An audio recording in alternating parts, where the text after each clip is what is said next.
శుక్రవారం నాడు కూడా అమ్మవారికి కుంకుమ పూజ చేసుకోవడము, ఉపవాసం ఉండడము, ప్రతి శుక్రవారము పులిహార అమ్మవారి గుళ్ళో నైవేద్యం పెట్టి అక్కడికుండే భక్తులకు పంచిపెట్టడము చాలా మంచిది.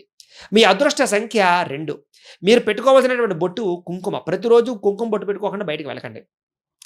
మీరు చేయవలసినటువంటి పారాయణ ఏమిట్రా అంటే గనక దేవీ భాగవతాన్ని కానీ, లలితా సహస్రనామ స్తోత్రాన్ని కానీ పారాయణ చేస్తే మీకు చాలా మంచిది. మీరు ధరించవలసినటువంటి రుద్రాక్ష ద్విముఖి రుద్రాక్ష ధరించడం మంచిది. మీ అదృష్ట రత్నం రాయి ముత్యం ధరించాలి మీరు.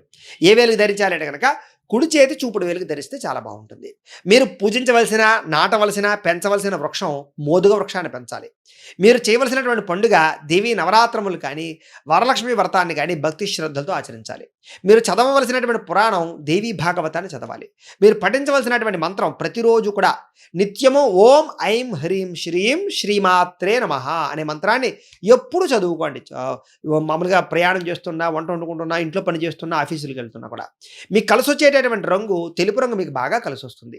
మీకు సరిపోయేటటువంటి సింహద్వారం తూర్పు, ఉత్తర, పడమర ఈ సింహద్వారాలు మీకు బాగా కలిసి వస్తాయి. మీరు చేయవలసినటువంటి దానం బియ్యం కానీ, పెసలు కానీ దానం చేయడానికి ప్రయత్నం చేయండి.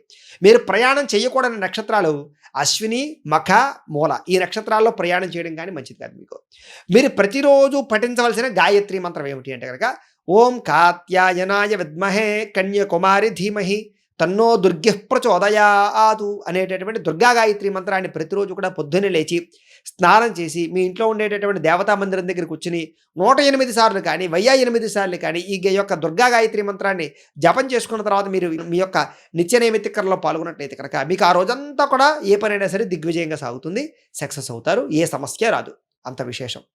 ఇక హస్త నక్షత్రం 1, 2, 3, 4 పాదాల వారు జీవితంలో ఆచరించవలసిన నియమనిష్టం ఏమిటి, ఆచరించవలసిన ఆచారాలు ఏమిటి అంటే కనుక ప్రతిరోజు కూడా విభూతిని కానీ, కుంకాన్ని కానీ ఖచ్చితంగా బొట్టు పెట్టుకోండి.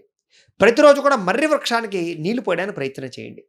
పేదవారికి పాలు కానీ లేకపోతే పళ్ళు కానీ పంచిపెట్టడానికి ప్రయత్నం చేయండి. ప్రతిరోజు కూడా లలితాదేవి లేదా దుర్గాదేవి అమ్మవారు ఏదైనా సరే అమ్మవారి యొక్క ఆరాధన చేయడానికి ప్రయత్నం చేయండి. ఏదైనా నదిని దాటేటప్పుడు ఆ నదిలో రాగి నాణాన్ని వేయడానికి ప్రయత్నం చేయండి. పక్షులకి నవధాన్యాల ఆహారంగా పెట్టండి. నీటిని ఆహారం